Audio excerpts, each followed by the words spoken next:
बीते सप्ताह पूर्व जो है हॉस्पिटल व्यवस्था पे एक आरोप लगा था कि एक प्रसूता की जो है मौत जो है अस्पताल जो है व्यवस्था की लापरवाही की वजह से होगी।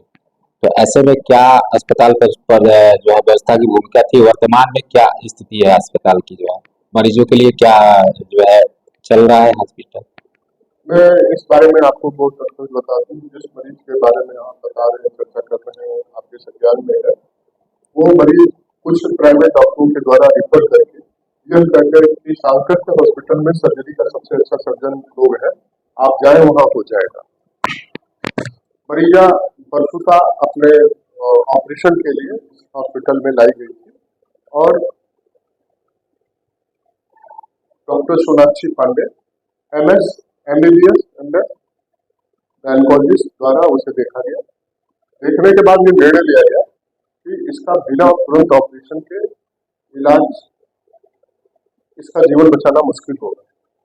उनके परिजनों को ये बताया गया कि साहब इसका तुरंत ऑपरेशन है।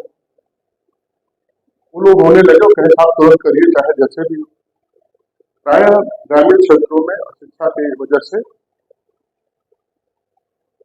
मरीज अपना ANC चेकअप नहीं कराता है। ANC चेकअप कराते से किस तरह की जटिलता है उसके प्रसव में गरीब मरीज को ये मालूम हो जाता है। उनके परिजनों को भी हमारे जो चिकित्सा स्वास्थ्य विभाग के कर्मचारी हैं, जो जांच के जिम्मेदार हैं, ANM लेवल पर उनको बता दिया जाता है कि ये प्रसव जटिल तरीके का है और जटिलता की वजह से कभी भी इसकी जान जा सकती है।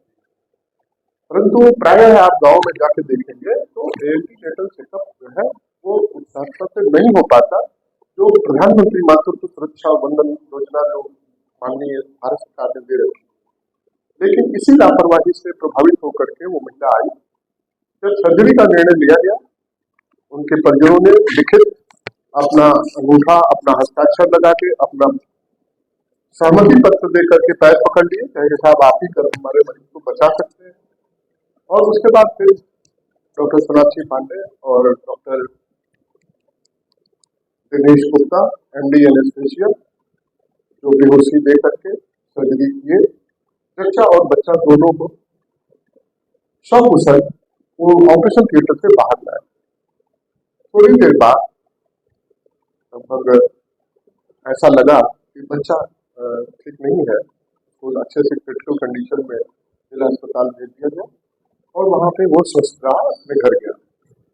कुछ समय बीतने के बाद प्रसूता की स्थिति खराब हुई और एनेस्थेटिस्ट और सर्जन सभी लोगों ने मिलकर बहुत प्रयास किया कि इस मरीज के जीवन की रक्षा हम कर लें, परंतु दुर्भाग्यवश उसकी जीवन की रक्षा नहीं हो पाई। परिजनों ने थोड़ी देर के लिए आक्रोशित हुए और अंत में समझाने बुझाने पर वो अपने घर चले गए। इस चीज का जो आरोप लगाना कि अस्पताल में लापरवाही हुई, किसी भी अस्पताल में योग्य सर्जन और उसकी योग्यता ही उस अस्पताल का मानक होता है। वर्तमान में यहाँ एक anaesthetist doctor Dinesh Gupta MD anaesthesia, doctor Sonakshi Pandey MBBS MS और गायनिक ऑब्स्टेट्रिक्स सहित पूरी टीम मरीजों के देखरेख में लगी, जो सबके सामने है, जो हमारे वीडियो में भी कैमरे में भी हमारे है, आप कभी भी देख सकते हैं। 1 मिनट भी दोनों डॉक्टरों ने किसी भी प्रकार की किसी भी तरह से लापरवाही न हो, इसके लिए पूरा मेहनत किया और हम सभी लोग उसे बचा नहीं सके, जिससे हमें भी दुख रहा। अस्पताल में आए हुए सभी लोगों को हम लोगों ने अच्छे से समझाया भी। प्रसूता की मौत के बाद जो है अभी पिछले 2-3 दिनों से खबर चल रही है कि इस मौत के मामले को लेके मेडिकल आपके अस्पताल को सील कर दिया गया है और FIR भी दर्ज किया गया है। तो इसमें कहाँ तक क्या सच्चाई है? इस समय मेरे आपसे सिर्फ इतना ही कहना है कि आप स्वयं अस्पताल में आए हुए हैं, आप देख रहे हैं कि यहाँ मरीजों का शल्य क्रिया हुआ है, अस्पताल मरीज में भर्ती है। अस्पताल की स्थिति के लिए 2 चीजें आवश्यक होती हैं। पहला, हॉस्पिटल रजिस्टर्ड होना चाहिए और दूसरा वहाँ पे उपस्थित एक योग्य चिकित्सकों की टीम होनी चाहिए। वर्तमान समय में doctor Dinesh, doctor Anshuman Pandey MBBS MS, doctor Sonakshi Pandey, इनकी सेवाएं लगातार चल रही है, शल्यक्रिया चल रही है, अस्पताल में न कोई व्यवधान है और न कोई व्यवधान हो सकता है। मैं इस संबंध में 2 चीजें और बता दूं। जहां तक लोगों का कहना है कि अस्पताल सील हो गया और FIR होना एक बहुत बड़ी प्रक्रिया होती है और उस प्रक्रिया के पालन करने के लिए जांच समितियां अपनी जांच रिपोर्ट समय पे पूर्ण होने पर देंगे और अभी तक हॉस्पिटल में कोई भी व्यवधान नहीं है और सुचारू रूप से चिकित्सालय का काम हम चला रहे हैं। हॉस्पिटल से संबंधित डॉक्टर सोनाक्षी पांडे और अंशुमान पांडे पे जो है ये आरोप लगा था कि वो लोग गवर्नमेंट जो है एम्प्लॉई हैं, तो ऐसे में जो है निजी अस्पताल का संचालन में उनका जो है उपस्थिति ठीक नहीं है। इस संबंध में तमाम तरह की अफवाहें उड़ती है। पिछले बार भी जांच के दौरान जिलाधिकारी महोदय को भी भ्रम की स्थिति में आ जाना पड़ा था। पुराने जिलाधिकारी महोदय यहाँ नहीं है, इस संबंध में हमने उनसे भी मिलकर बता दिया था।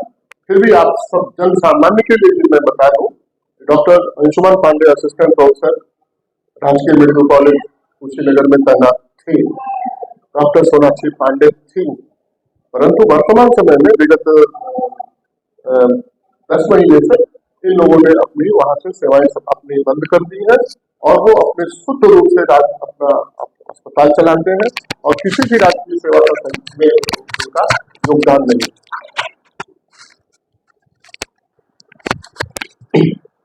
अभी एक खबर और चल रही है कि सोनाक्षी पांडे और आपके जो लड़के हैं डॉक्टर अंशुमान पांडे, जनपद के कई सारे अस्पतालों पे इनका नाम है और कई जगह ही बैठ रहे हैं, इसमें क्या सच्चाई है क्या नहीं?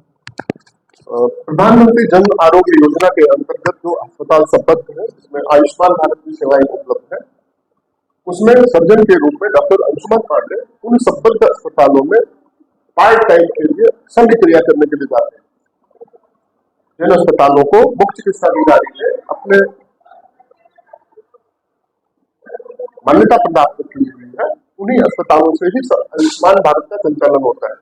उन अस्पतालों में अंशुमान पांडे सर्जरी करने के लिए पार्ट टाइम जाते हैं, मात्र सर्जरी करते हैं, बाकी उनके अपने डॉक्टर नहीं हैं। मैं इस संबंध में आपको और भी बात बता दूं, यदि कोई व्यक्ति आयुष्मान भारत के अलावा डॉक्टर अंशुमान और डॉक्टर सोनाक्षी पांडे का बोर्ड पे नाम रखता है, लिखता है, तो वो न सिर्फ आपराधिक कृत्य कर रहा है, बल्कि आप मेरे संज्ञान में लाएंगे तो मैं भी उनके विरुद्ध थाने में FIR कराऊंगा और फर्जी तरीके से कोई उनके नामों का प्रयोग करेगा तो मैं आपको विश्वास दिलाता हूं कि किसी भी तरीके से ये जन सामान्य को आघात पहुंचाने का जो भी चेष्टा करेगा उसे पुलिस कार्रवाई और प्रशासनिक कार्रवाई दोनों से मैं प्रयास करूंगा कि अतिशीघ्र जो है उनको बंद कराए।